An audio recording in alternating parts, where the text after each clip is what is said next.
sans l'ombre de la vie.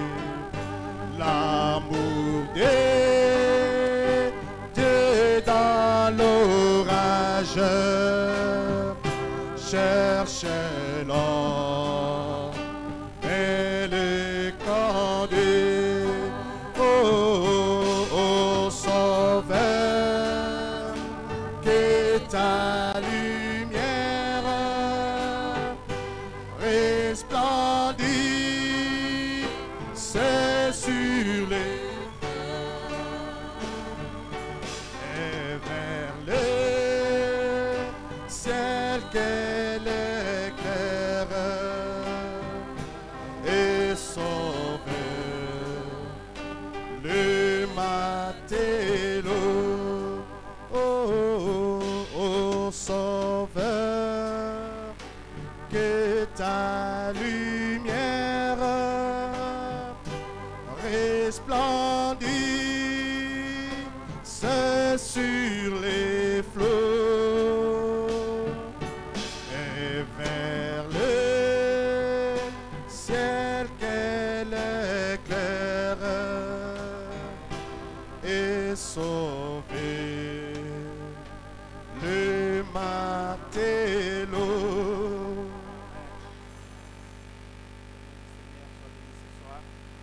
Kiwe jioni ya leo tunalomba kwa ndugu wakati tulianza mbele viti vinavyokuwa mbele yao.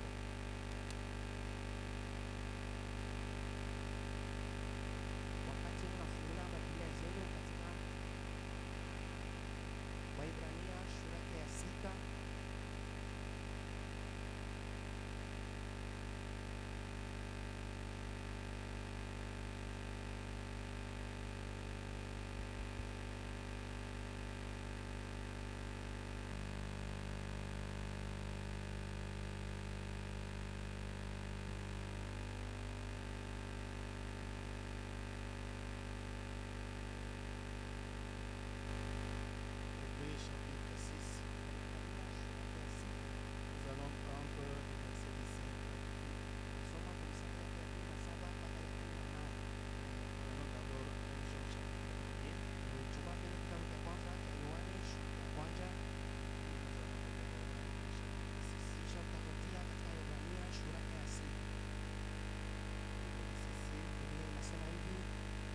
Au commencement était la parole et la parole était avec Dieu.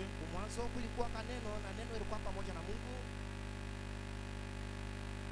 Et il était au commencement avec Dieu. nayo ile neno moja ilikuwa na Mungu, Toutes choses ont été faites par elle. na kila kitu kilitendwa kupitia neno. Rien de ce qui a été fait n'a été fait sans elle. Fanyika bila kupitia kuneno. En elle était la vie et la vie était la lumière des hommes. Ndani ya neno mlikuwa uzima, na ile uzima ilikuwa ni mwanga ya wanadamu. La lumière, lui, dans les ténèbres, Nuru kunangaza ndani ya giza, et les ténèbres ne l'ont point reçu. na giza haikuyapokea kamwe. Amen. Amen. Hébreux chapitre 6 maintenant, Waibrania sura ya 6 sasa, du verset 17 à 18. mstari ya 17 mpaka ya 18.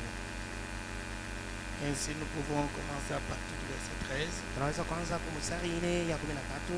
La Bible dit ceci. Biblia inasema hivi: Lorsque Dieu fit la promesse à Abraham, wakati Mungu akafanyishia Ibrahimu lako, ne pouvant jurer par un plus grand que lui, ye ule ashikwezi kuapa kwa mkubwa kuliko yeye Mungu, il jura par lui-même. akaapa kwa ye mwenyewe, Il dit, certainement je te bénirai et je multiplierai ta postérité. naye akusema hakika tazidisha hivi uzao wako. C'est ainsi qu'Abraham, ayant persévéré, obtint ce qui lui avait été promis. Ndio hivi Ibrahimu akadumu, naye akupokea yenye lako yenye mulakwa. Or, les hommes jurent par celui qui est plus grand qu'eux. Hapo watu wako na hapa kupitia ule anayekuwa mkubwa kwao, Et le serment est une garantie qui met fin à tous leurs différends. na kiapo ni karama ambayo inayotia mwisho kila jambo. C'est pourquoi Dieu, voulant montrer avec plus d'évidence aux héritiers de la promesse l'innobilité de sa résolution, intervint par un serment. Ndio hivi Mungu akipenda kuonesha na hakikisho yote kwa oriti lako yenyewe ya kwamba haitaweza kushindwa kupitia wale kiapo yake. afin que par des choses immuables, dans lesquelles il est impossible que Dieu mente, nous trouvons un puissant encouragement. Nous dont le seul refuge a été de saisir l'espérance qui nous était proposée.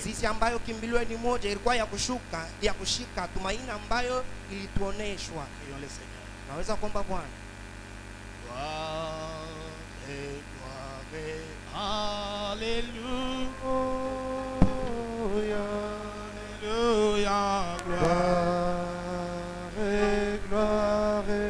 Alléluia,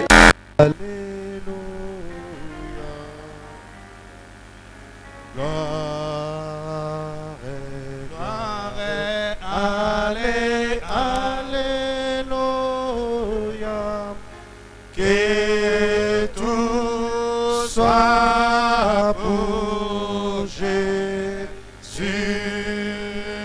puissance et gloire, gloire, gloire, Alléluia, Alléluia, gloire, gloire,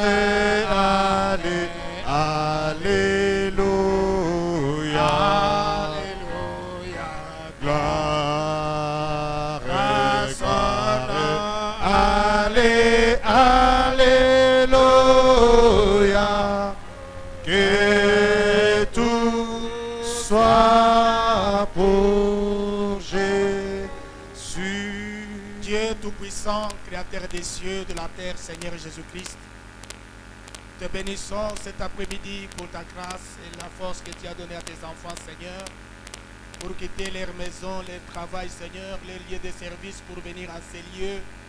Dieu d'amour et de miséricorde ne sont pas venus parce qu'ils ont manqué quoi faire, Seigneur.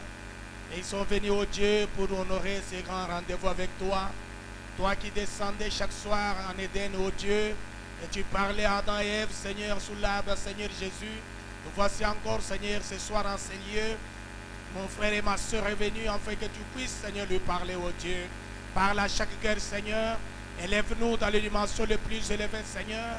Laisse que nos corps, nos esprits et nos âmes te soient entièrement soumis, Seigneur. Bénis tout et chacun de nous, Seigneur. Bénis tout ce qui a été fait, Seigneur, jusqu'en ce moment. Seigneur, et tout ce qui va se faire après la prédication de ta parole.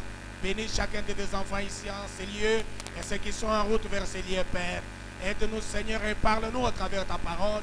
Au nom puissant, béni du Seigneur Jésus-Christ, nous avons prié ainsi. Amen. Amen. Vous pouvez vous mettre. Et pendant ce temps, nous ajoutons encore dans Romains chapitre 4. Nous allons prendre le verset 17 à 22.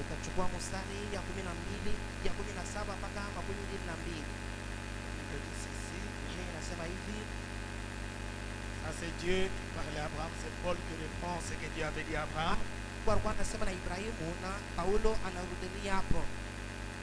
Je t'ai établi père d'un grand nombre de nations. Il est notre père devant celui auquel il a cru. La vie aux morts et qui appelle les choses qui ne sont point comme si elles étaient.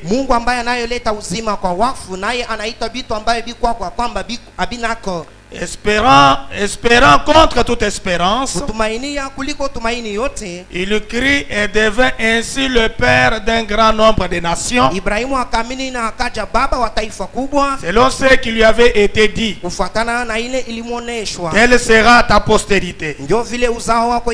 Suivez attentivement cette lecture. Et sans faiblir dans la foi, il ne considéra point que son corps était déjà usé, puisqu'il avait près de 100 ans, et que Sarah n'était plus en état d'avoir des enfants. Il ne douta point par incrédulité au sujet de la promesse de Dieu, mais il fut fortifié par la foi, donnant gloire à Dieu, et ayant la pleine conviction lakini mwenye kuwa na hakikisho tele que ce qu'il promet, il peut aussi l'accomplir. ya kwamba kila Mungu analaka anaweza pia kukitimiza. Et la Bible dit c'est pourquoi cela lui fit imputer à justice. Ndio pale Biblia inasema ndio pale Mungu alimtendea haki. Nous sommes en train de parler sur l'infaillibilité de la parole des promesses prononcées par Dieu. Tunasemezea kuhusu kutokushinda kwa neno lako ya lako iliyosemwa na Mungu. Et ce soir, je voudrais insister sur le fait que Dieu confirme toujours sa parole. Magharibi ya leo napenda kukazia kuhusu kwamba Mungu yuko anahakikisha paka neno lake. Amen. Amen. La Bible dit le ciel et la terre passeront, Biblia inasema mbingu na nchi itapita, mais la parole ne passera jamais. lakini neno la Mungu haitapita kamwe. Les promesses de Dieu sont infaillibles Malako ya Mungu yo aishindwake. et ils finissent par s'accomplir. Nayo inatimizwa kapaka. Voilà pourquoi nous voulons insister sur ces choses. Ndio pale tunapenda kukaza yule ya maneno haya. Insister sur le fait d'avoir foi dans la parole de promesse. Kukazia pakuwa na imani ndani ya neno ya lako. Parce qu'en tant que croyants, Ndio kwa maana sisi kama waaminifu il y a eu des croyants dans cette Bible. ulikuwa waaminifu ndani ya hii Biblia. Et nous avons ici notre père de la foi qui est Na Abraham. tuko hapa na baba yetu wa imani ambaye ni Ibrahimu. Au verset 19, la Bible a dit, Mstari ya 19 Biblia inasema sans faiblir dans la foi. bila kupungukia ndani ya imani. Amen.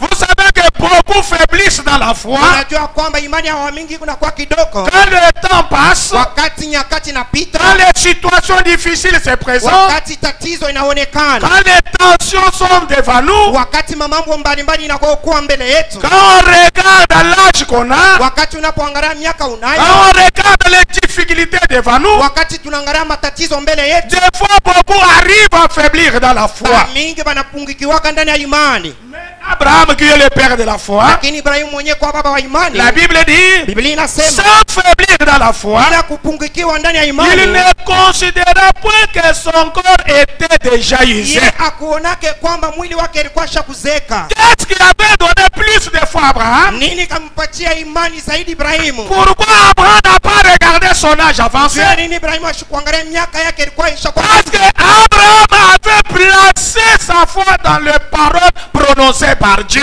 Ibrahimu alitia imani yake ndani ya maneno iliyotamkwa na Mungu. Est-ce que je peux entendre un amen? Eti naweza kusikia mimi. Abraham avait placé sa foi dans la parole prononcée par Dieu. Ibrahimu alitia imani yake ndani ya neno liyo neno na Mungu. Dieu lui avait fait une promesse. Mungu alimfanyia ahadi Il moja devait lui donner un héritier. ya kwamba alipaswa kumpatia murithi. Voilà pourquoi, comme Dieu avait fait cette promesse Ndio là, maana vile Mungu alifanya ile lako et que Dieu lui avait donné cette garantie na là, Mungu akampatia ile et kaka il devait avoir ce fils ya promis. kwamba alipaswa kupata ule mtoto Mungu Cela alimulaka. a fait que Abraham Ile ikafanya kwamba puisse Ibrahimu être fortifié dans sa foi. apate kutiliwa nguvu ndani ya imani yake. Amen. Amen. Quand Dieu fait une promesse, Wakati Mungu anafanya lako, il veut nous voir croire à cette promesse-là. anapenda kutuona sisi kuamini ile Il lako. veut que nous puissions placer notre foi dans cette parole de la Anapenda promesse. tutie imani yetu ndani ya ile neno ya lako. La Bible continue, il dit, Biblia inaendelea nasema, il ne considéra point que son corps était déjà usé, yeye akuone kwamba mwili wake ilikuwa shakuzeka, puisqu'il avait près de 100 ans. kwa maana alikuwa karibu miaka 100, Un vieux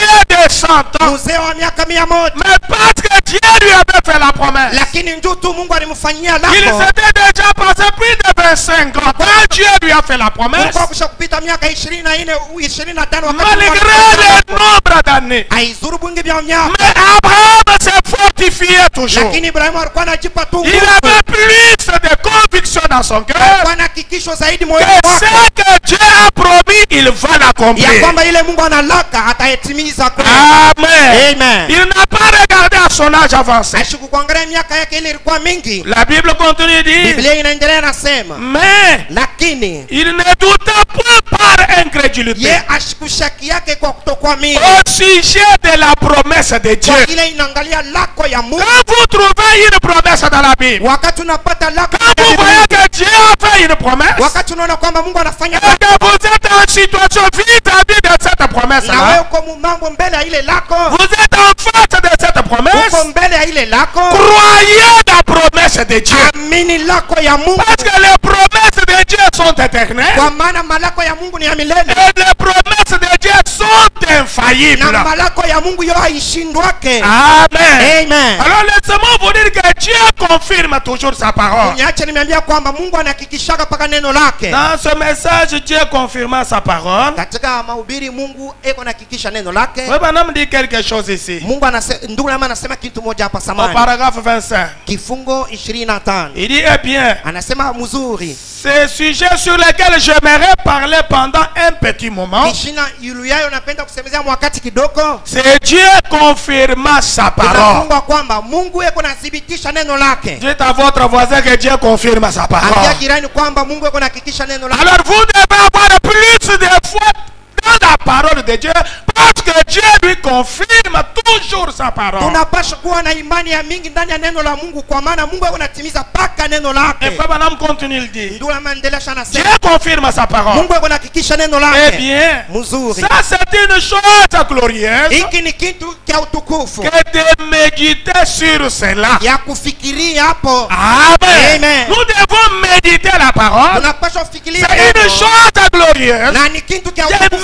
méditer sur cela. Kufikiria neno Sur quelle chose kufikiria kitu cha hivi que Dieu confirme sa ya parole. kwamba Mungu anahakikisha neno lake. Amen. Amen. Si vous êtes malade, Kama uko il mgonjwa y a une promesse dans la Bible kuna lako ndani ya que Biblia. je suis l'Éternel qui guérit toutes tes maladies. Yeye anasema kwamba mimi ni Bwana ambaye niko naponya kila Alors ugonjwa. prenez cette promesse-là. Hapo chukua ile Prenez cette parole de beba Dieu. ile neno la Mungu. Croyez-la comme question de vie ou de mort. Ni ile neno ipate kuwa juu yako. Et Dieu finira par accomplir cette na parole-là. Mungu mwisho yake atatimiza ile neno Dans chaque problème que vous pouvez avoir, ndani ya kila jambo. il y a toujours une promesse de Dieu en rapport avec uko cela. paka lako ya Mungu Que inayoambatana ce na soit mambo pour la madogo bénédiction spirituelle, ipate kuwa juu ya baraka ya kiroho, matérielle, ya binti, financière, baraka ya furaha pour le salut. au juu ya Il y a wokovu. toujours une parole de promesse. Uko paka neno Il y ya a toujours une parole que Dieu a déjà prononcée. uko paka neno ile Mungu Et la parole de Dieu est digne de foi. na neno la Mungu inastahili imani. Amen. Amen. La parole de Dieu est digne de foi. Neno ya Mungu inastahili imani. Et la parole est digne d'être crue avec un grand amen. Na neno inapaswa kuaminiwa na amina kubwa. Amen. Amen. Continue de dire ceci. Ndio anaendelea anasema Il hivi. dit Dieu confirme sa parole. Anasema Mungu yuko anahakikisha neno lake. Eh bien, Mzuri. ce soir, Idioni. Dieu est autant capable de confirmer sa parole Mungu anaweza tena zaidi kutimiza neno lake comme il l'a toujours fait. mpaka vile anaifanyaka. Lumière du soir. Nuru ya jioni. Je voudrais que vous soyez assurés Napenda muhakikishiwe que le Dieu de la Bible, ya kwamba Mungu le Dieu amemlinda. qui a fixé le monde avec intelligence, Mungu ule anafanya dunia na le hekima yote. Dieu qui vous a placé dans ce monde, Mungu ule anamitia ndani ya dans un dunia. but, dans un plan bien déterminé, Ndani ya shamba yenye il est kutumika na mtu. capable de tenir à tout ce qu'il vous a promis dans sa parole. Yeye anaweza kushika kuyote analaka ndani ya neno Alors lake. ne doutez jamais de la Hapo parole, hapana kamwe kushakia neno. parce que douter de la parole, Maana kushakia tu c'est neno ça le plus grand péché. ndio ile dhambi kubwa. Amen. Amen. Dieu est capable de tenir à sa parole de Mungu la anaweza promesse. kutimiza neno lake ya ahadi. Amen. Amen. Abraham continue de dire, Tunaendelea anasema il est capable. yeye anaweza. Dieu ce soir est autant capable Mungu tena leo anaweza de confirmer sa parole kutimiza neno lake comme il l'a toujours fait. mpaka vile anayatimiza. Et la Bible aussi déclare, Biblia nayo pia inatangaza kwamba examinez toutes choses, chunguzeni kila kitu retenez ce qui est bon. na shikeni yenye kuwa vema. Amen. Amen. On doit examiner la parole. Unapaswa kuchunguza Vous neno. devez être sûr ce soir Unapaswa kuwa hakika que juu le ya Dieu leo qui a écrit cette parole, ya kwamba Mungu ambaye anaandika le hili Dieu neno, de la parole infaillible, Mungu wa neno ya le ciel et shikwa, la terre peuvent passer, mbingu na nchi les inaweza temps kupita, peuvent changer, wakati inaweza mais kubadilika, Dieu ne faillit jamais. lakini Mungu yeye Et hawezi ces paroles kushindwa. ne failliront jamais. Maneno ya Mungu haitaweza Voilà kushindwa. pourquoi vous devez croire à Dieu. Ndio maana tunapaswa kumwamini Vous Mungu. devez croire à sa parole. Tunapaswa kuamini neno Vous devez lake. placer votre foi, votre confiance Tunapaswa kutia tumaini à imani chacune yetu de ces paroles de promesse. ndani ya kila lako ya Mungu, Parce qu'il est capable kwa maana yeye Mungu de anaweza confirmer même ce soir. kuthibitisha neno lake hata magharibi ya leo. Amen. Amen. Amen. Amen. Dieu confirme sa parole. Mungu yuko anahakikisha neno lake. Dans la prédication, les investissements, Katika mahubiri kutia hazina au paragraphe de 62, au paragraphe 67, ya mwaka 62 kifungo 67. écoutez ce que le prophète de Dieu dit. Mufate kenye nabii wa Mungu anasema. Il reprend les paroles de Saint Paul qu'il dit que dont Paul parle dans 1 Corinthiens chapitre 2 du premier verset jusqu'au verset 5. Anasemununa maneno ya Paulo ile inasema katika kitabu cha kwanza cha Korinto. Il dit ceci. Unasema hivi.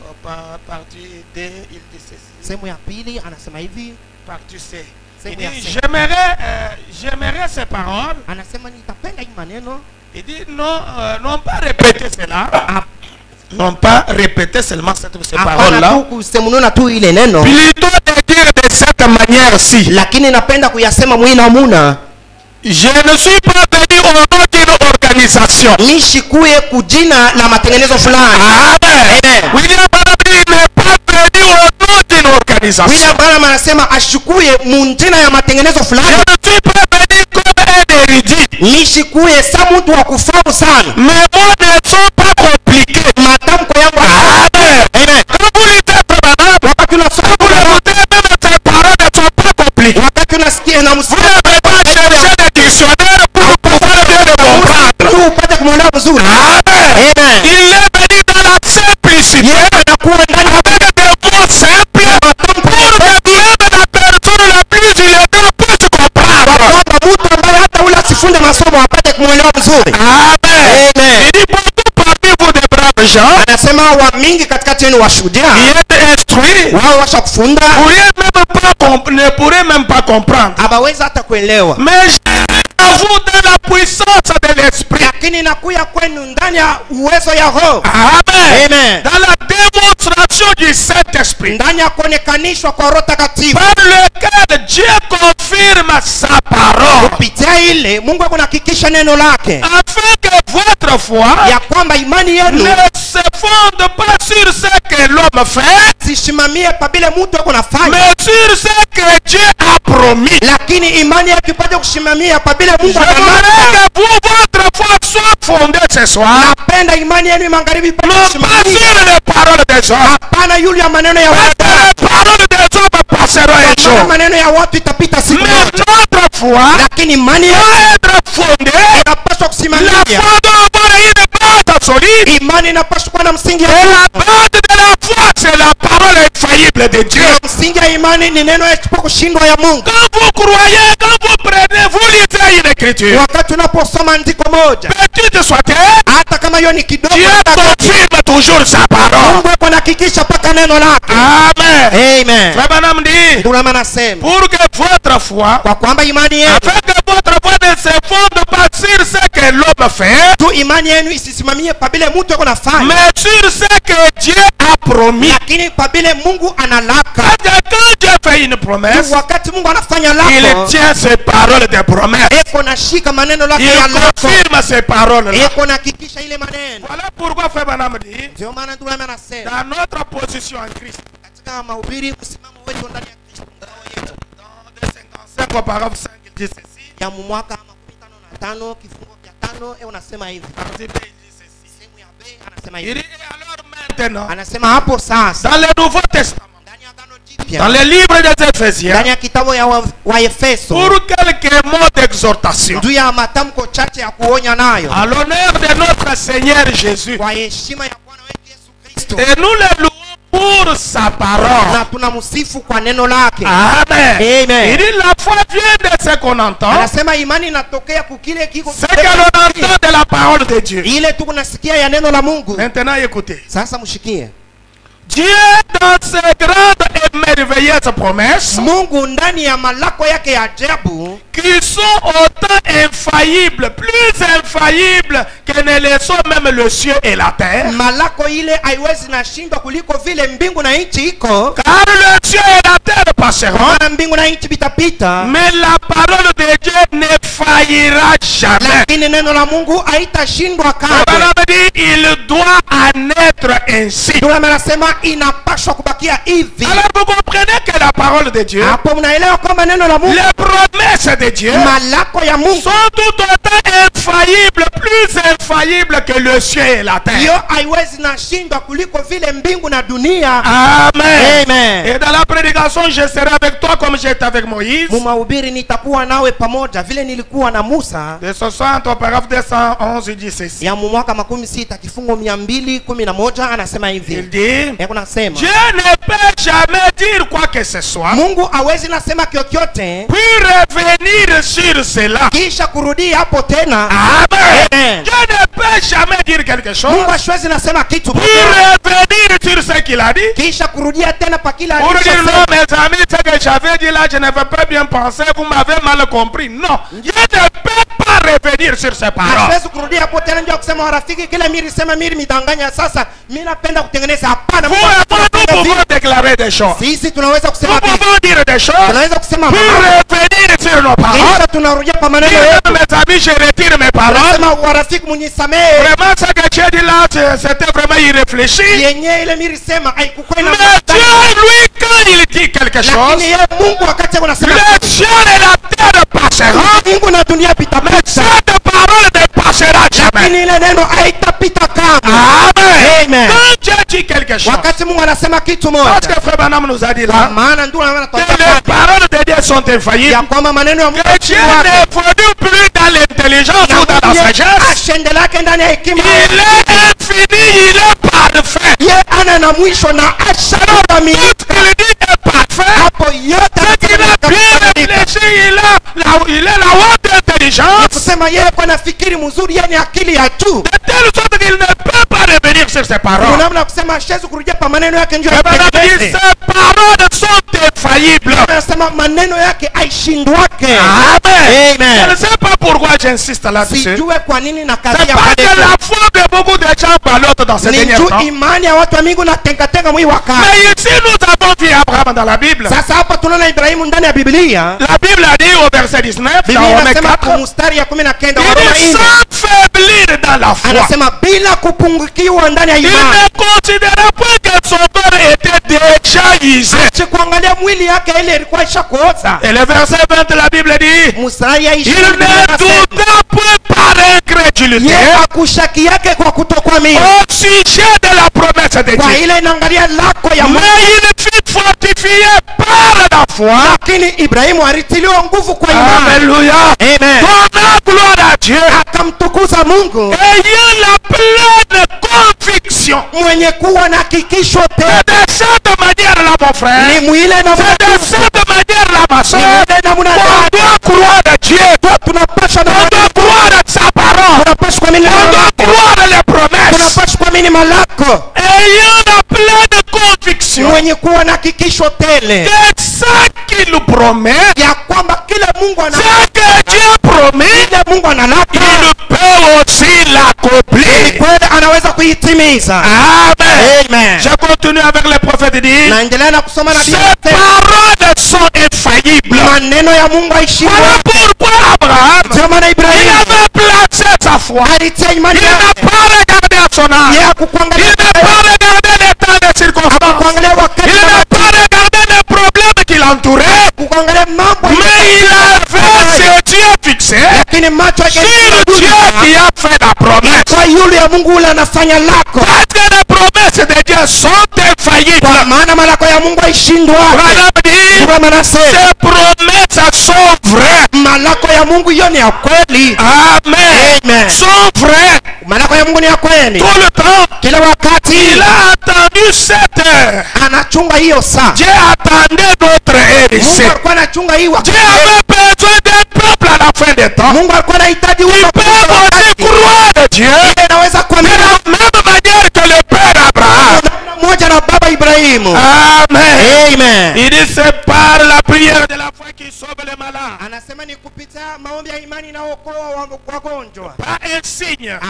Hapana alama. Si tu peux croire, Kama unaweza kuamini. Jésus a dit, Yesu je anasema l'ai pris.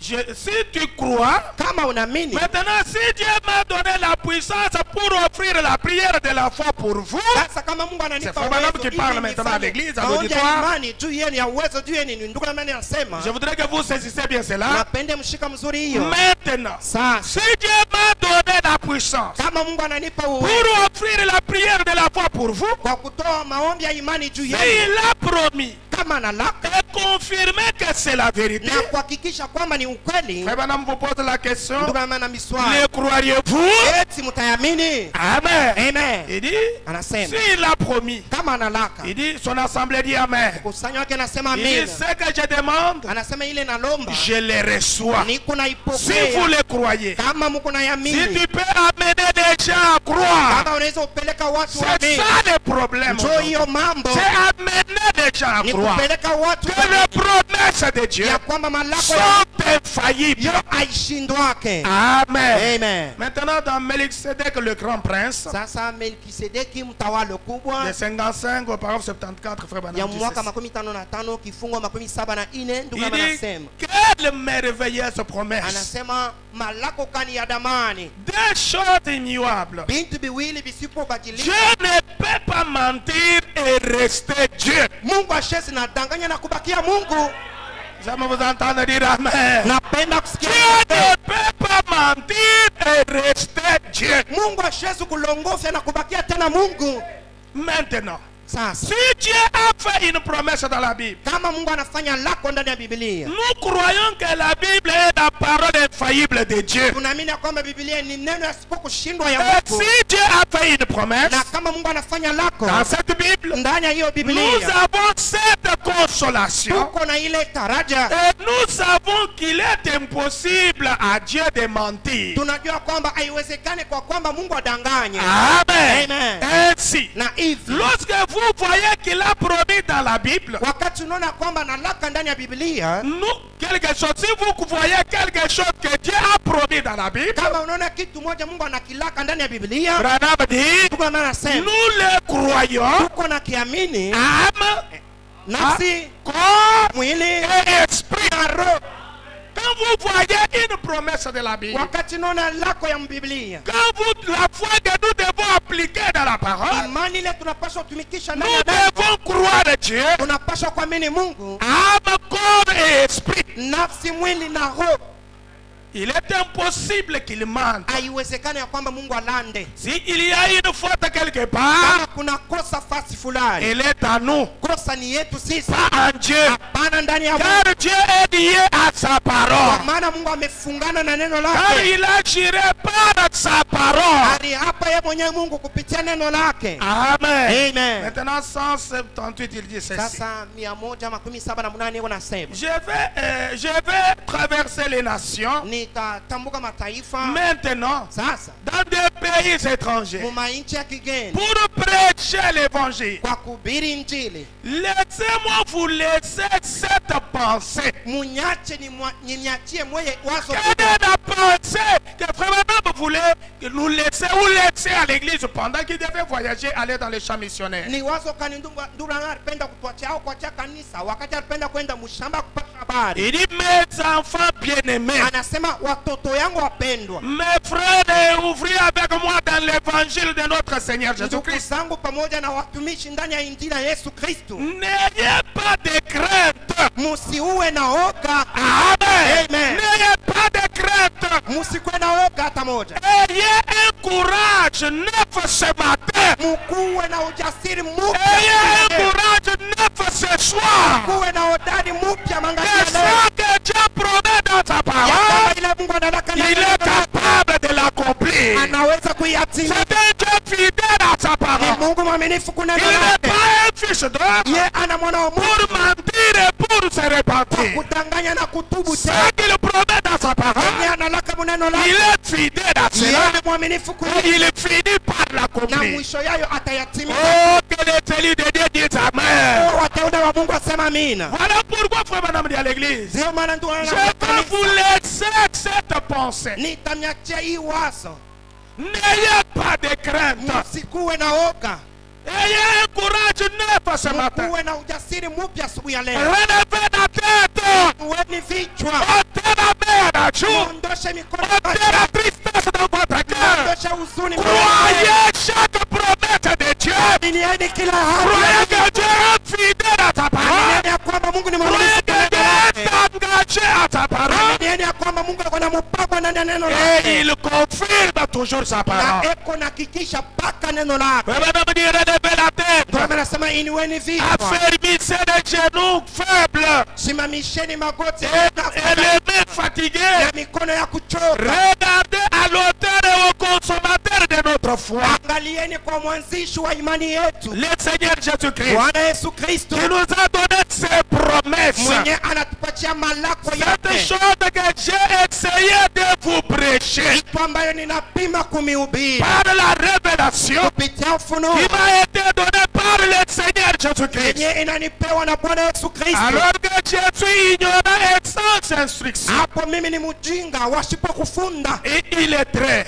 wasipo kufunda, Cependant, lakini le Dieu Tout-Puissant Mungu Mwenyezi l'a placé devant le monde, anaitia mbele ya ulimwengu, car elle est infaillible. maana neno lake haishindwake. Amen. Amen. La parole est infaillible. Neno haishindwake. Et il continue, il dit, Anaendelesha na ceux qui étaient malades et affligés la semaine passée, wenyewe walikuwa wagonjwa na wakuchoka juma ou iliyopita cette semaine, au hii juma sont assis ici ce matin normaux et en bonne santé. wanesha ikala ya asubuhi katika afya. Pourquoi? Jua nini? Parce que Dieu confirme toujours sa Tu parole. Mungu ako nahakikisha mpaka neno lake.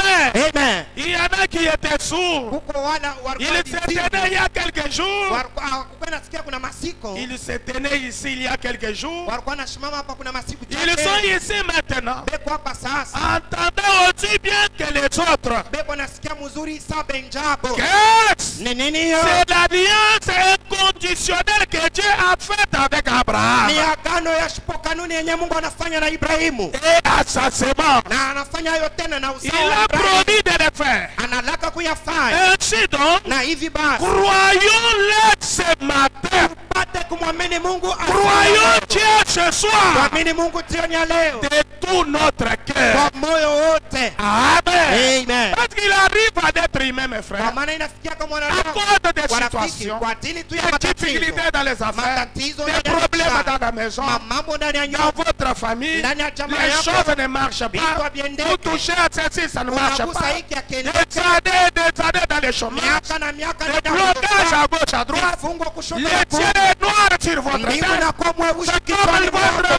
votre océan est agité. bahari yako inatikisa. Mais sachez une chose ce soir, Lakini jua kitu moja que ndani ya dans toutes ces choses-là, lakini ndani ya ile tatizo Dieu tient yote, sa parole. Mungu ako anashika neno Et Dieu lake. est fidèle à sa Na parole. Mungu ni mwaminifu kuna Ce qu'il vous demande, c'est de lui faire plus confiance. kila anakulomba ni kusema umwamini zaidi. Amen. Amen. Dans la voix de Dieu en ces derniers jours, Katika mahubiri je ya Mungu muishi siku ya la mwisho, voix de Dieu. sauti ya Mungu muishi siku ya mwisho, Écoutez ce que Frère Branham dit au paragraphe 100. mufate ile ndio anasema kwa kifungo 100.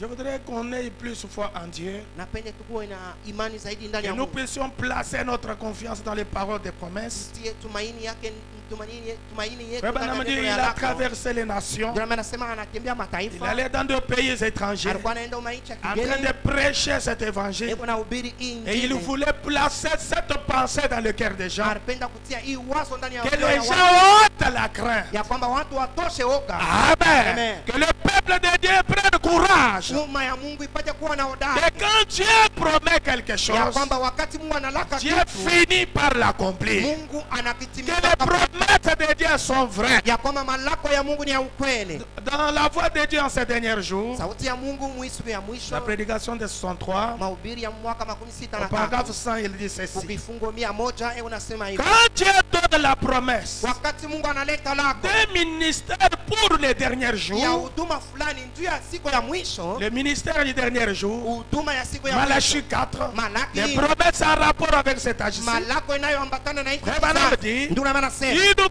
confirmera cela exactement atahakikisha ile kabisa kabisa, tel qu'il l'a dit de le faire. mpaka vile anasema kwamba atayatenda. Amen. Amen. Alors, Hapo vous êtes sûr que vous avez la vraie voix. uko hakika ya kwamba uko na sauti ya kweli. C'est le message de Malachie 4. Kusema ujumbe ya Malaki 4 C'est la voix pour les derniers jours. Ni sauti ya Mungu ndio ya siku ya mwisho. Quand vous lisez le message, Wakati unasoma, quand vous écoutez le message, wakati unasikia c'est ujumbe, ça la voix de Dieu pour aujourd'hui. ndio sauti ya Mungu ndio ya siku ya leo. Voilà pourquoi frère madame pouvait dire, Ndio pale ndugu na mapasha je kusema, suis la voix de Dieu pour vous. mimi ni sauti ya Mungu juu C'est pour vous yenu. dire que quand vous êtes dans ce message, Ningia kumwambia kwamba wakati vous n'avez pas à vous inquiéter. amupashwa Vous kusoma, n'avez pas à trembler. amupashwa Vous kutetemeka, n'avez à ne rien craindre. hawezi naongopa Parce que vous êtes dans la vraie chose. ya kwamba uko ndani ya kitu kia kweli. Amen. Amen. Frère madame dit, vous êtes sûr Ndio anasema uko que vous avez la vraie voix. ya kwamba uko ndani ya sauti ya kweli. Vous écoutez la vraie chose. Uko nasikia kitu kia kweli. Car c'est la parole qui est confirmée. Kwa maana ni neno Ce inayothibitishwa. message que vous écoutez, Hii ujumbe c'est la munasikia parole qui est confirmée de Dieu. neno ile inathibitishwa na Mungu. Là, vous n'avez pas à trembler. Pale hawezi Là, natetemeka, on n'a pas à craindre. pale hawezi naongopa, Là, il n'y a pas moyen de se dire qu'on sera perdu un jour. pale hakuna namna uliambia kwamba utapotea siku moja. Amen. Amen. Parce que quand Dieu fait une promesse, Tu wakati Mungu anafanya lako, Dieu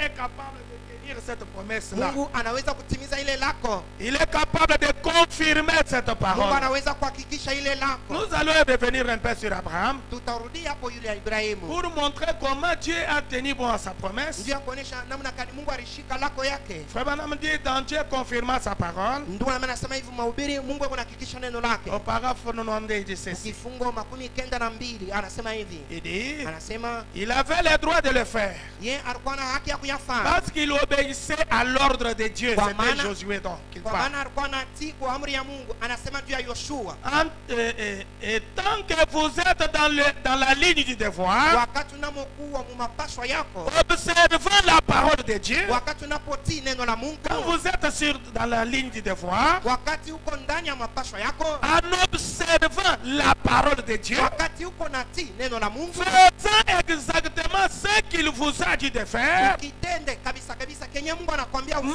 marchant d'après les ordres de Dieu, ukitembea kufuatana na maamri ya Mungu, Frère Branham dit, ndio maana nasema vous avez le droit de dire à cette montagne, maana uko na haki ya kuambia kile Mungu ôte-toi de là. ya kwamba toka pale. Dieu tient sa parole. Mungu ako nashika neno lake. Amen. Amen. Si vous dites à cette montagne, Kama unaambia ile mlima ôte-toi de là. toka Et pale, si vous ne doutez pas na kama ushakie dans votre cœur, moyoni mais mwako, croyez que ce que vous avez dit arrivera, unaamini ya kwamba ile unasema itafika, vous le verrez s'accomplir. kabisa kabisa itatimizwa.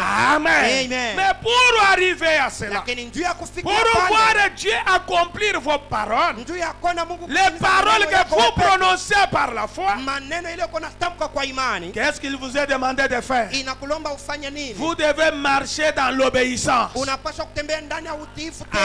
Amen. Amen. En observant la parole de Dieu Wakati unatii neno la et en Mungu, faisant exactement ce qu'il vous dit de na faire wakati unapofanya kabisa kabisa kile Mungu et anakuambia en ufanye, marchant d'après les ordres de Dieu, na wakati utatembea kufuatana na amri ya c'est Mungu, alors que vous direz à la montagne, ndio pale utambia c'est mlima, alors que vous direz à cet obstacle, ndio pale utambia ile c'est alors que kizuizo, vous direz à ce ndio problème, pale utambia ile jambo, ôte-toi de là, toka et pale, cela va vous na obéir. ile itakutii. Mais s'il y a une désobéissance en vous, Lakini kama si kuna vous ne kutokutii marchez ndani pas yako, selon la parole, kama utembea il y a kufuatana na neno, l'incrédulité dans votre kuna cœur. kutokuamini Vous moyoni ne mwako, marchez pas selon l'ordre et le principe de la au parole. utembea kufuatana na amri na kanuni ya Là, le neno, diable a le droit de vous résister. pale shetani atakushindia. Amen. Amen. Mais Abraham, Lakini Ibrahimu comme il croyait en Dieu, bila alikuwa naamini ndani ya comme Mungu, il avait foi dans la parole, bila alikuwa na imani ndani ya il neno, n'a pas regardé son âge. yes, kuangalia yake miaka Il yake n'a pas hapana. regardé son âge avancé. Ashikuangalia miaka yake ya kuendelea Voilà hapana. pourquoi Frère Branham dit ceci. Ndio maana ndio maana anasema Quand hivi, Dieu confirma sa parole, mahubiri Mungu anahakikisha neno au lake. paragraphe maintenant 63 Kifungo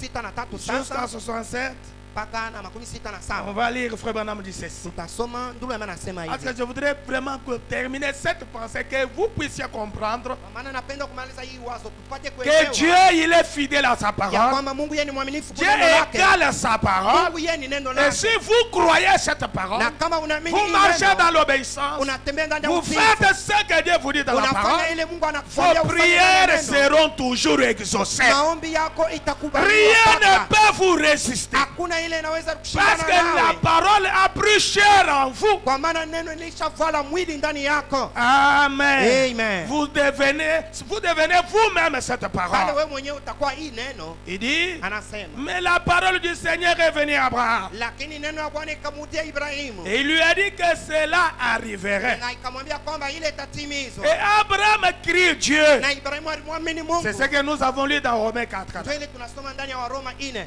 Abraham crie Dieu. Ibrahimu alimwamini Mungu. Et peu importe combien Dieu avait parlé, Na mara ngapi Mungu alisema, combien c'était vrai, mara ngapi ilikuwa ya kweli, Abraham devait croire ce que Dieu avait dit Ibrahimu alipaswa kuamini ile Mungu alisema, pour que les choses soient ainsi. kwa kwamba vitu vipate kuwa vile. Amen. Amen. Il dit, eh bien regardez, Anasema sema, angalia combien cet homme mara ngapi huyu mtu, a été éprouvé à cause de son témoignage. mara ngapi alijaribiwa kwa ajili tu ya ushuhuda wake. Abraham, quand Dieu lui a fait la promesse, Ibrahimu wakati Mungu akamfanyia lako, il a commencé à témoigner de la chose. naye akaanza kushuhudia ile Il a kitu. commencé à préparer la maternité de Akaanza Sarah. kutayarisha kuzala kwa Les Sara. gens pouvaient se moquer de lui. Watu walipaswa kumchekelea. Il a tenu bon son témoignage. naye alishika mzuri ushuhuda Abraham wake. dit, Ndio maana il anasema, croyait vraiment. Ibrahimu yeye alikuwa anaamini tu Ce kweli. même homme Ule mtu moja qui moja faisait cette confession, mwenye alikuwa anafanya ile kukiri, qu'il croyait Dieu, alikuwa anaamini Mungu. était une personne comme vous êtes assis Yeye ici. alikuwa mtu kama wewe na mie tulishaikala Quand hapa. nous parlons de ces gens de la Bible, Wakati unasemezea watu ne wa voyez Biblia, pas qu'Abraham était un éléphant, mwishoni ya kwamba Ibrahimu alikuwa qu'il tembo, était un arbre, non, qu'il était tellement spécial. alikuwa wa upekee Voilà sana. pourquoi Dieu lui a parlé. Ndio pale Mungu Non, anamsemezea il hapana. était un homme ordinaire comme vous et moi. Ibrahimu alikuwa mtu kawaida kama wewe na D'ailleurs, mimi. il venait, son père était un idolâtre. Lakini baba yake Lui-même était un idolâtre, il venait des Chaldéens. Ibrahimu alikuwa mwabudu sana. Mais il a seulement trouvé grâce aux yeux de Dieu. alipata tu neema machoni mwa Comme Mungu. toi aussi, tu as trouvé grâce aux yeux de Vile Dieu. na wewe unapata neema machoni mwa Mungu. Amen. Amen. Dieu lui a fait la promesse. Mungu anamfanyia Comme lako. Dieu vous a fait aussi la promesse. Vile Mungu anakufanyia na wewe lako. Amen. Amen. Il était un homme ordinaire et simple. Yeye alikuwa mtu kawaida na Et mnyenyekevu. Abraham dit, Ndio maana il nasema, croyait Dieu yeye alikuwa anaamini comme Mungu. vous qui êtes assis ici. Vile wewe ushakuikala pale. Ici ce soir. Hapa hii jioni. Abraham dit, Ndio maana nasema, continuons à croire Dieu. tuendelee na kuamini Mungu. Est-ce qu'on peut dire un amen? Eti tunaweza kusema amina. On doit continuer à croire Dieu. Tunapaswa kuendelea kuamini Mungu. Vous ne pouvez pas dire, moi j'ai déjà crié, je m'arrête là-bas. On doit continuer. Hawezi kusema mimi nishakuamini na shimamia. Amen. Tunapaswa kuendelea. Continuez à croire Dieu Tuendelee na kuamini Mungu. jusqu'à ce que vous verrez la chose être accomplie. Mpaka na pale utaona kitu kutimilika maishani yako.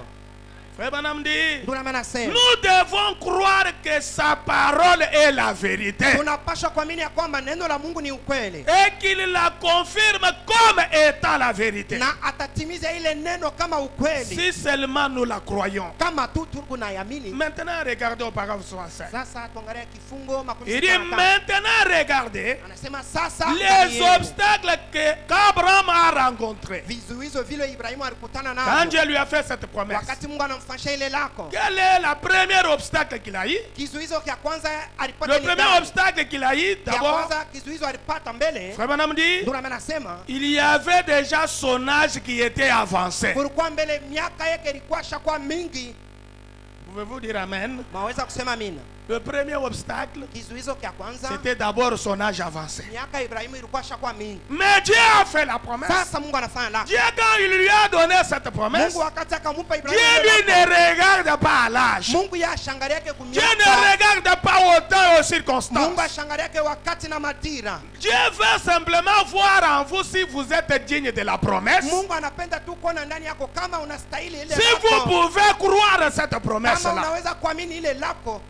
Le premier obstacle, c'était d'abord son âge. Kizuizo kia kwanza ilikuwa mbele miaka ya Ibrahimu. Amen. Amen. Son âge qui était déjà avancé. Miaka ya Ibrahimu ilikuwa shakuwa mingi. Amen. Amen. Et l'âge même de sa femme. Na miaka hata ya bibi Elle yake. avait déjà dépassé depuis longtemps le retour de l'âge. Elle avait déjà atteint, dépassé même la ménopause. Alikuwa ashakupita hata miaka ile ashwezi tena kuzala. Vous voyez ça, Sarah avait déjà même dépassé l'âge de mettre au monde. Sara alikuwa ashakupita hata miaka yenyewe ashwezi tena kuzala. Sans doute que cela avait cessé de nombreuses années Bila shaka auparavant. kwamba ile kacha miaka mingi. Elle ne voyait plus ses règles. C'était déjà de beaucoup d'années après cela. Alikuwa ashione tena masiku yake vile inakuyaka miaka ya mingi. Il avait, Frère Branham contredit, Ndura il avait vécu avec elle. Abraham avait vécu avec Sarah en tant que femme Ibrahim aliishi pamoja na Sara kama bibi depuis la jeunesse. tangu ujana.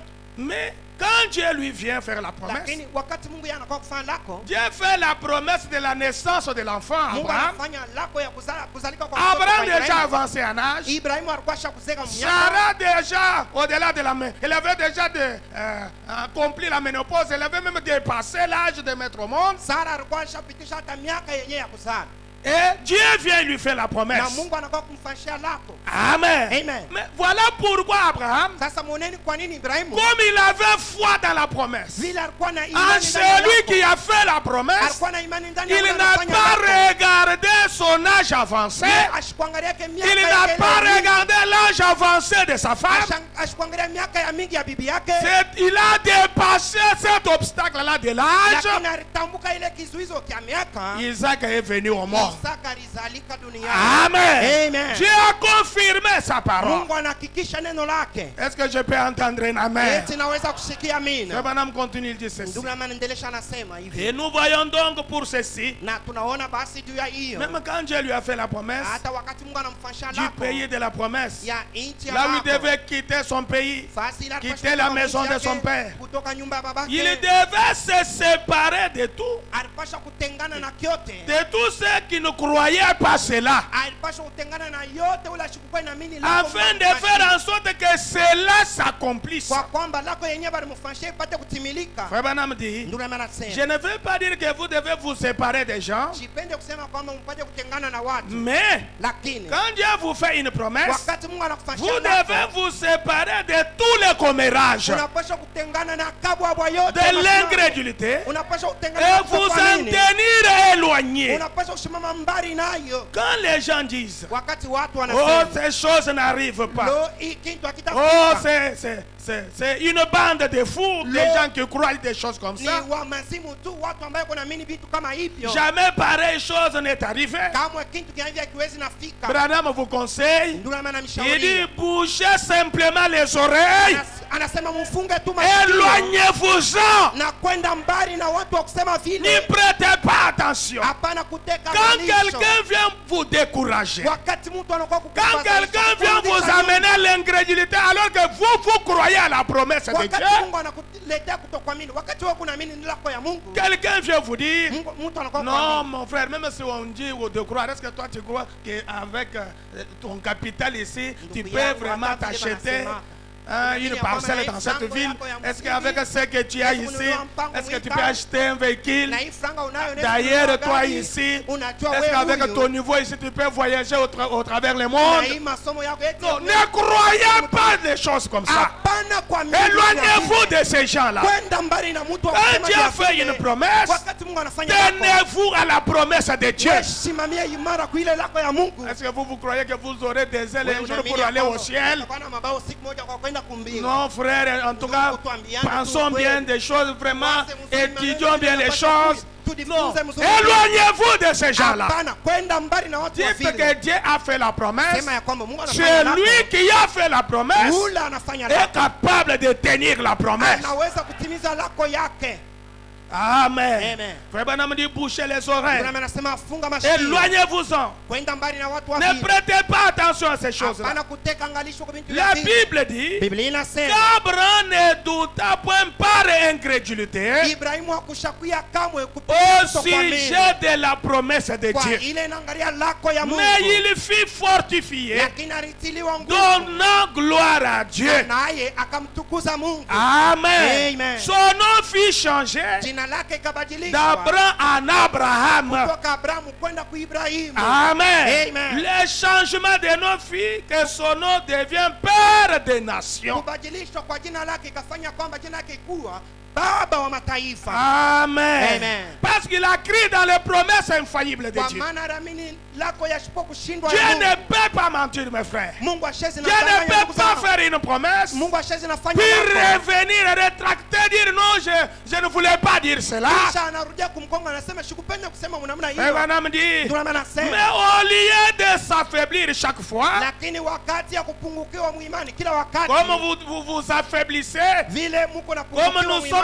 enclins à le faire, Vile tunekalaka na zoezi il kuyafanya. devenait de plus en plus fort tout le temps. Ibrahimu Alléluia. alikuwa anaendelea na kuwa nguvu kila Quand vous wakati. voyez, quand vous croyez à une bénédiction de Wakati Dieu, tunaamini baraka quand moja vous ya Mungu. croyez à une parole prononcée de Dieu, Wakati tunaamini neno aussi longtemps que vous n'avez pas encore vu cela s'accomplir dans votre vie, wakati yote uyaone ne vous affaiblissez jamais. hapana kupungukiwa ndani ya Ne imani. baissez jamais les bras. Hapana kushusha Continuez mikono. à croire la chose.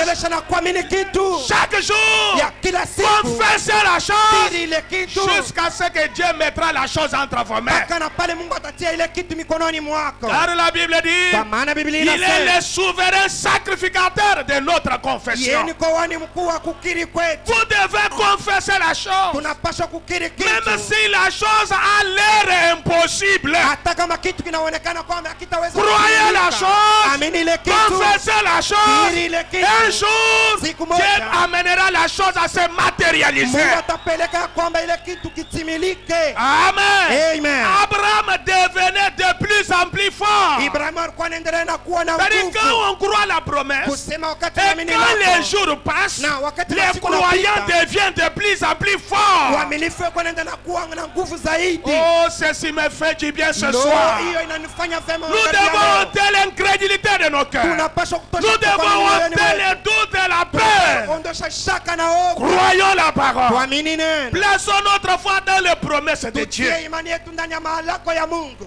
Abraham devenait de plus en plus fort. Ibrahimu alikuwa anaendelea na kuwa na Abraham nguvu. dit, Ndio maana si nasema cela n'arrive pas aujourd'hui, kama ila ifike leo, demain ça sera là. kesho Si ça itafika. ne vient pas demain, Kama ifike les kesho, jours suivants. siku Si ça ne inayofuata. vient pas ce mois-ci, Kama ikuwe les ile mois mwezi, prochains. ile mwezi Si ça ne itakuwe. vient pas cette Kama année, ikuwe ile l'année mwaka, prochaine. ile mwaka itakuwe. Jusqu'à ce que, Mpaka na quand pale. les jours passent, Wakati masiku yanapita, confessez davantage la chose endelea na et kukiri zaidi devenez kitu. de plus en plus fort. Na endelea na kuya na nguvu. Dieu amènera la chose à l'accomplissement. Mungu atafanya kwamba ile kitu itimilike. Que les élus de Dieu disent Amen. Wateule wa Mungu wasema Amen. Amen. Dieu confirme sa parole. Mungu yuko nahakikisha neno lake. Frère Branham dit, Ndugu anasema c'était Dieu. ilikuwa ni Mungu, C'était Dieu en Abraham. ilikuwa ni Mungu ndani ya Car il Ibrahimu. savait que Kwa maana Dieu alijua confirme toutes ses paroles Mungu anakalaka na zibitisha kila neno lake comme étant exactes. kama kwamba ni ya kweli. Si seulement ses enfants acceptaient sa parole. Kama tu watoto Alléluia. wa Mungu angeweza kukubali Oh, neno la si Mungu. les chrétiens, Lo, si kama ses Wakristo. enfants acceptaient la No, parole, kama watoto wa Mungu wanakubali neno la Mungu, Frère Branham dit, ndugu anasema s'il pouvait accepter sa kama parole, waliweza kukuichika neno lake, oh, il peut alors vous la confirmer. hapo Mungu anaweza kumithibitishia ile neno. Ce n'est pas, il dit, ce n'est que cette manière-là qu'il peut confirmer sa Ni parole. mpaka ile namuna anaweza kuhakikisha neno lake. Il ne la confirme pas aux incroyants. Hasiwezi na itimiza mbele ya watu kuamini. J'aime vous entendre dire Amen. Napenda kusikia Dieu neno ne lake. confirme pas ses promesses aux incroyants. Mungu ashakikishe malako yake kwa Les watu wake. promesses de Dieu sont faites aux croyants. Malako ya Mungu inafanywa kwa Alors les waaminifu. croyants, quand ils acceptent les Hapo promesses, waaminifu quand ils croient la parole, wakati wako naamini Dieu neno, les confirme. wako nayakikisha. Il ne la confirme pas aux incroyants. Asihakikishe mbele ya watu wasi, hapana. On ne peut rien leur confirmer, les Hawawezi incroyants. na wahakikishia kitu watu Ils kuamini. sont des incroyants. Wao ni watu kuamini. Et ce ne sont pas destinés aux incroyants. Les Na promesses.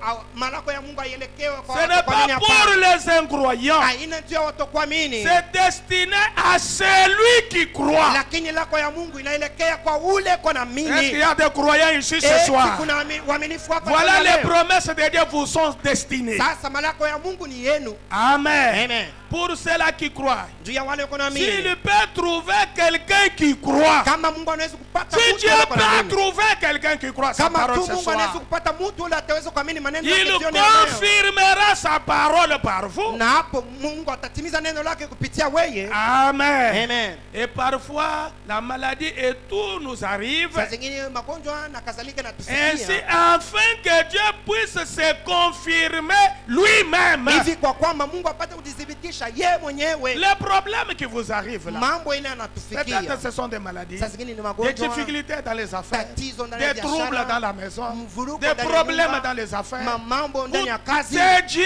qui fait des choses Ni comme ça Mungu ndio anafanya vitu vile pour nous amener à le croire, ili akutupeleka afin tuamini. que lui confirme sa parole. Hivi yeye mwenyewe Mungu atimize neno lake. Quelqu'un peut-il dire Amen? Enti mtu anaweza kusema amina.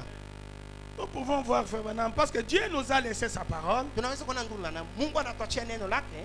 Quand cette parole est voilée dans un homme, Wakati hii neno inafichwa ndani ya mwanadamu, qu'est-ce qu'elle est capable d'accomplir? ni nini ile neno inaweza kutimiza?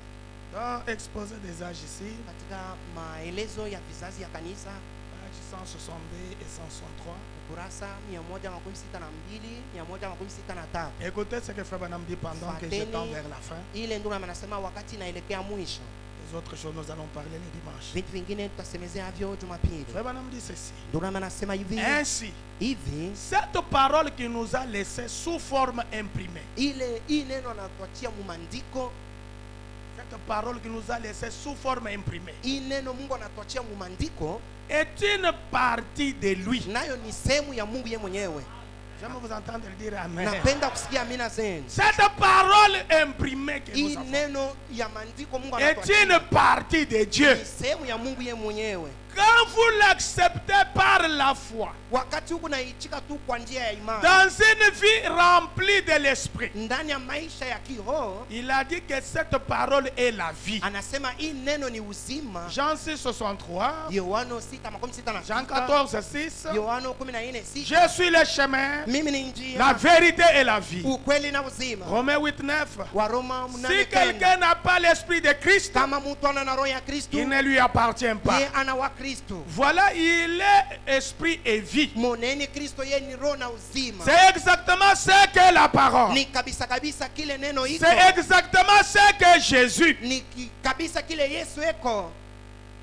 Jésus est quoi? Yesu ni nini? Il est la parole. Yesu ni neno. Il est la parole. Yesu ni neno. Ainsi, Na hivi quand un homme est né de l'esprit, wakati mtu anazalika kwa roho, rempli de l'esprit, anajazwa na roho, accepte avec foi la parole dans son cœur anakubali neno ndani ya moyo wake na et imani, qu'il la porte sur ses lèvres, na anaichukua ndani ya midomo il yake, prononce cette parole par ses lèvres. anasema ile neno kwa midomo yake. Frère Branham dit, Ndio anasema cela revient à dire que c'est la divinité qui parle. ile inapenda kusema kwamba ni umungu ndio iko nasema.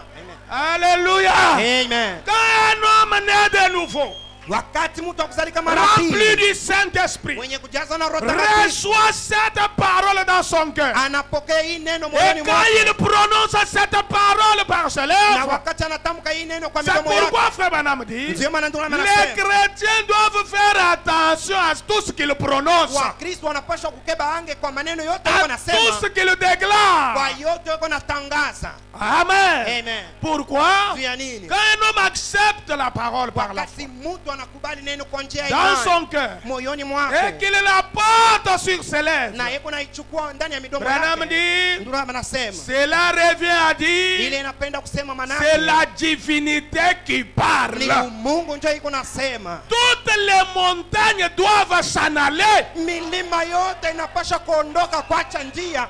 Amen. Amen. Un homme comme ça, quand il prononce la parole de Mtu wa cela, vile wakati anasema Branham dit, neno, toutes les montagnes doivent s'en ndio aller. anasema milima yote inapasha kuacha njia, Et Satan ne peut résister à un tel homme. na jabolo ashezi kushindana na mtu wa hivi.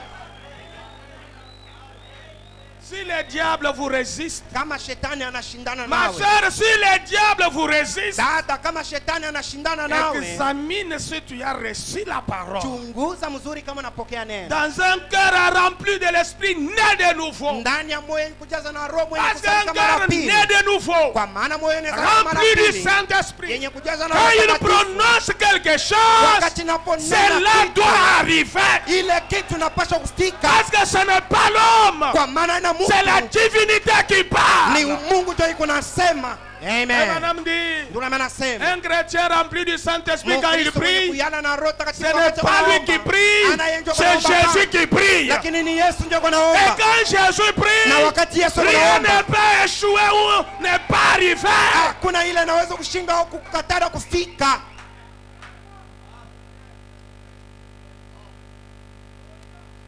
Je vous entendre dire un grand amen, amen. Napenda kusikia amina kubwa kwa mikono yule. Madame dit, Ndio maana nasema. page 164, je termine par ici. Kifungo 164 namalizia hapa. Le problème c'est croire à Dieu. Mambo ni kumwamini Mungu. C'est croire à Dieu de tout votre cœur. Mambo ni ya kuamini Mungu kwa Croire moyo la wako. parole, corps, esprit et âme. Kuamini neno mwili, roho na nafsi. Et quand vous croyez la parole de cette manière, Wakati unaamini neno mwili na quand mbuna. vous prononcez quelque chose dans la prière, Wakati unatamka quand kitu vous ndani ya maombi. déclarez quelque chose, Wakati unatangaza kitu Branham dit moja. Satan ne peut pas vous résister. Pale ndugu anasema shetani hawezi na shindana nawe.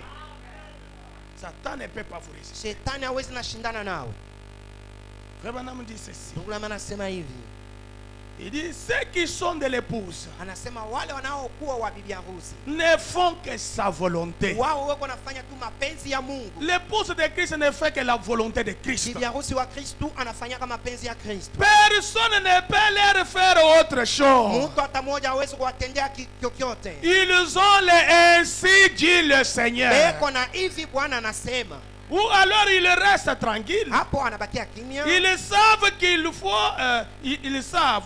faut que ça soit Dieu en eux Wanajua kwamba inapaswa ikue Mungu ndani mwako. qui fasse les œuvres, Mwenyewe konafanya qui matendo. accomplisse sa propre parole. Mwenyewe konatimiza neno pekee. Comme il n'a pas terminé son œuvre entière lors de son ministère terrestre, Vile ashikumalize kazi yake yote mzima wakati ya utumishi quand wake Jésus duniani. était ici sur la terre, il n'a pas terminé son œuvre entière sur la terre. Wakati Yesu alikuwa hapa duniani, ashikumalize huduma wake yote hapa duniani. Maintenant, qu'est-ce qu'il fait, frère Sasa Branham? eko nafanya nini? Ndugu Il Branham? agit maintenant dans l'épouse Sasa eko natenda ndani ya bibi harusi. et à travers elle. Na kupitia bibi harusi mwenyewe. Elle le sait. Na bibi harusi anayajua. Car à l'époque, Kwa maana mwile il wakati n'était pas encore temps pour lui de faire certaines choses. wakati ilikuwa haitimizwa hivi yeye apate kutenda vitu Il vingine. doit faire maintenant. Bile anapaswa kufanya sasa. Mais maintenant, Lakini sasa il va accomplir à travers l'épouse anapenda kutimiza kupitia bibi harusi. l'œuvre qu'il avait réservée pour ces moments précis. Kazi ile alichungwa juu ya hii wakati. Que le Seigneur Dieu vous bénisse pour ce Bwana soir. Mungu amebariki juu ya jioni ya leo. Nous devons devenir cette parole. Tunapaswa kuwa hii neno. Nous devons devenir cette parole Tunapaswa kuwa hii neno. pour que quand elle est prononcée, Kwa kwamba wakati hii neno linatamkiwa rien ne peut résister à cela. kusikiwe kia kushindana na Est-ce qu'on neno. peut se mettre debout Eti tunaweza kusimama bwima et chanter quelque chose pour la gloire de Dieu? na kuimba kitu moja juu ya utukufu ya Mungu. Pour que le Dieu de la Bible, Hivi njoo Mungu wa Biblia, on doit tenir la main immuable du Dieu vivant. tunapaswa kushika mkono ya Chantons siku ce chant-là, badilika tiens ya Mungu. l'immuable main de Dieu. Tuimbe ile wimbo Ça doit être 160, si vous pouvez me donner le requête. Première partie. kipande cha kwanza 116. Ma soeur, tu dois croire à Dieu. Dada, unapaswa kumamini Mungu. Tu dois tenir la main immuable. Unapaswa kushika mkono isiyobadilika Tu ya dois Mungu. recevoir la parole dans ton cœur. Unapaswa kupokea neno mumoyo Pour yako. que quand tu pries, Kwa kwamba wakati huko tu es naomba tellement convaincu, mwenye kuwa tu es sûr et certain uko hakika que mes prières sont exaucées ya par Dieu. kwamba maombi yangu Les inakubaliwa temps na peuvent Mungu. passer, les années, les jours peuvent passer. Miaka, Mais tu masiku vas inaweza croire kupita. dans tes propres paroles, Lakini comme unapaswa Dieu kuamini croit maneno dans yake sa pekee. propre parole. Vile Mungu yeye pekee anaamini maneno yake pekee.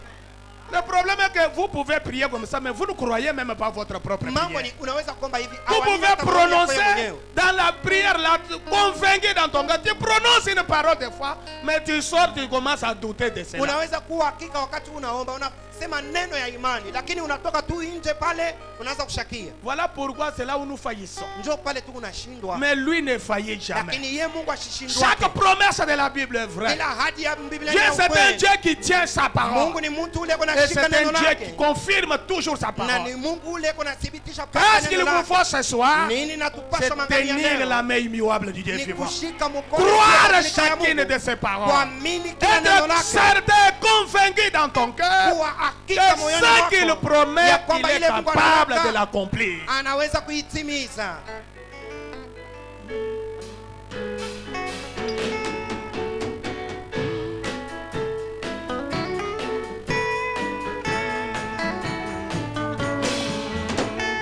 Le temps est plein de transitions.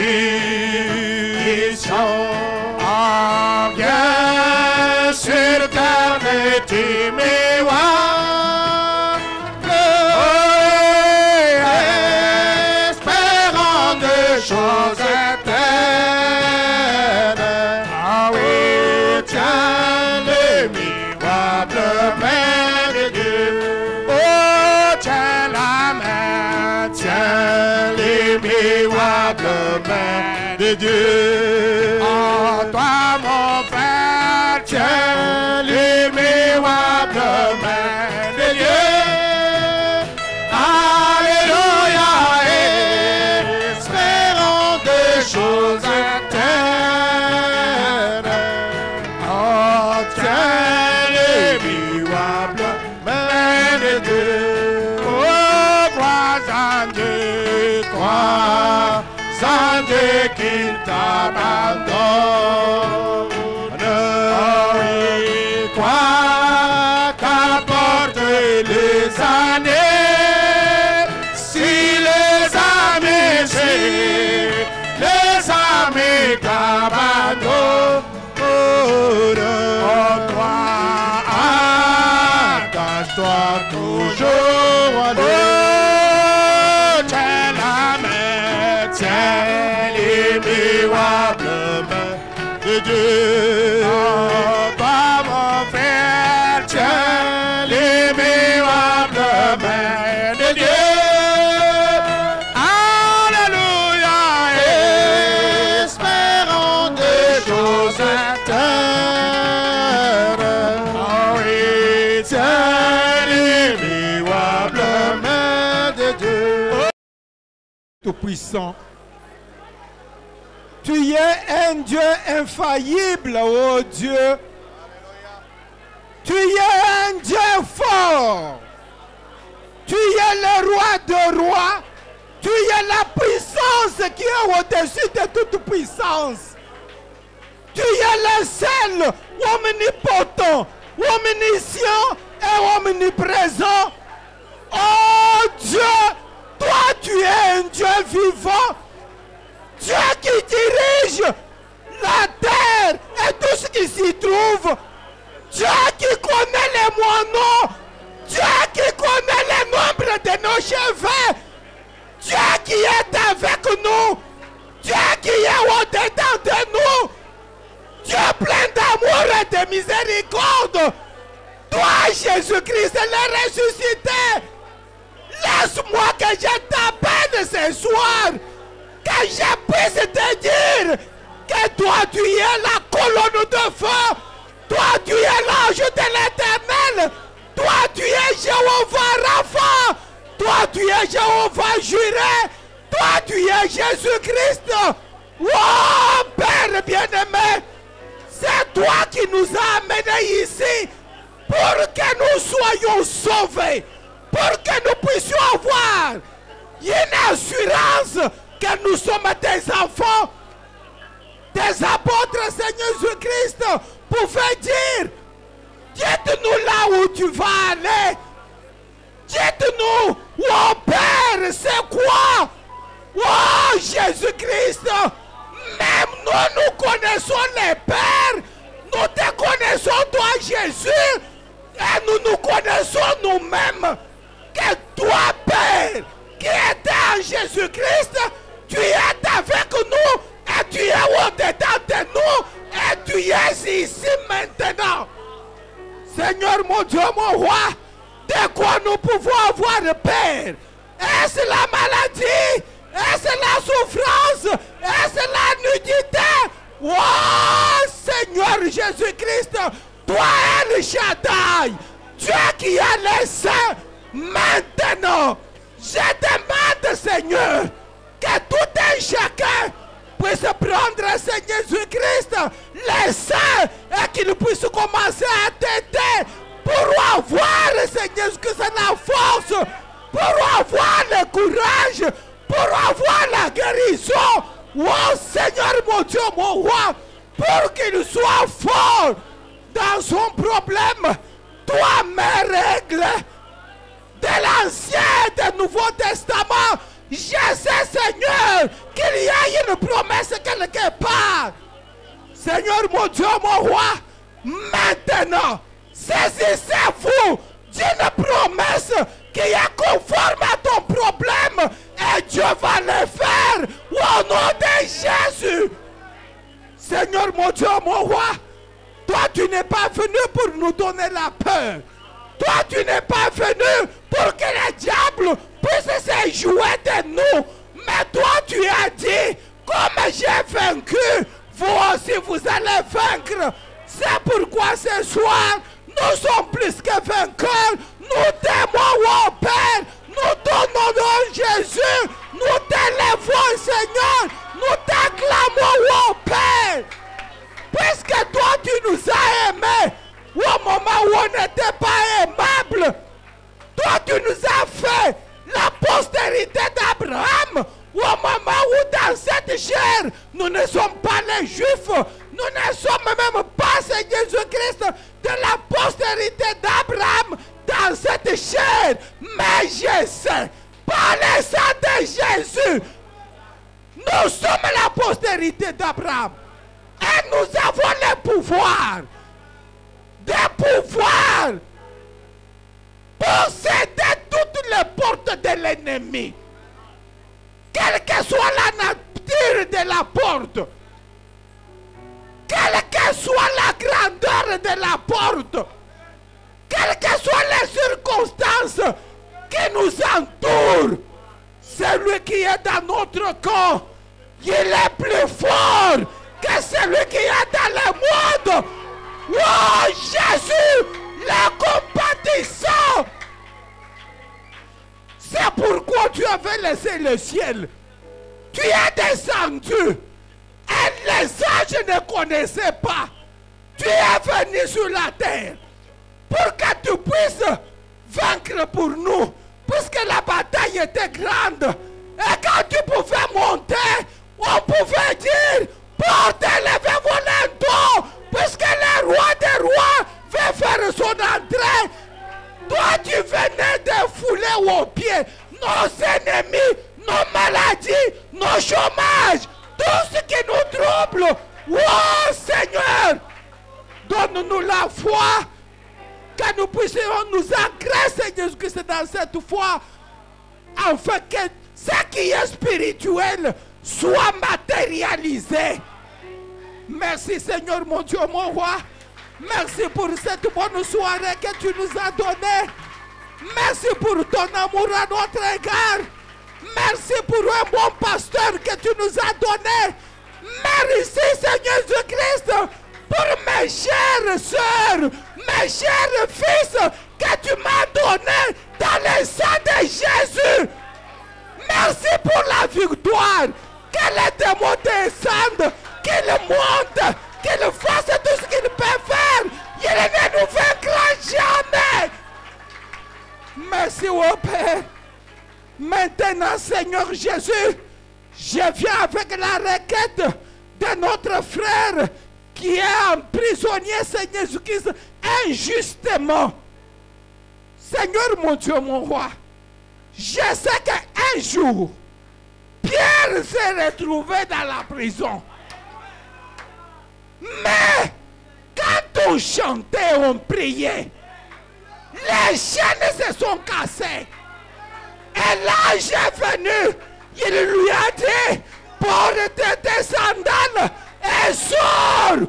Oh Jésus, je te demande, oh Père, c'est toi qui connaissais que notre frère devrait habiter dans ce quartier badolite et que maintenant il est en prison. Qui peut plaider pour lui si ce n'est pas toi? Oh Dieu, descends, oh Père, et montre que tu es Dieu. Quand il va sortir de là, il va témoigner de ta grandeur. Jésus-Christ, notre Dieu, c'est toi qui viens de nous dire que tu es infaillible, que nous puissions te montrer seulement tes promesses, seulement tes paroles, et toi tu vas faire pour nous. Merci, oh Jésus. Maintenant que nous sommes à la fin de notre culte, oh Père, et qu'on va prélever les dîmes et les offrandes et les frais pour la construction, et après, oh Père, que l'ange de l'Éternel, c'est lui qui accompagnait William Marion Branham, c'est lui que Billy Paul avait vu au lavabo, oh Jésus, qu'il puisse, Seigneur, nous garder, conduire les pas de tout un chacun et jusque dans nos maisons, oh Père. Que dès aujourd'hui, Seigneur, que ce soit un jour fait, un jour victoire, que nous puissions témoigner de toi, dans tout et pour tout. Tout ceci pour ta gloire, au nom de notre Seigneur Jésus-Christ. Amen. Amen.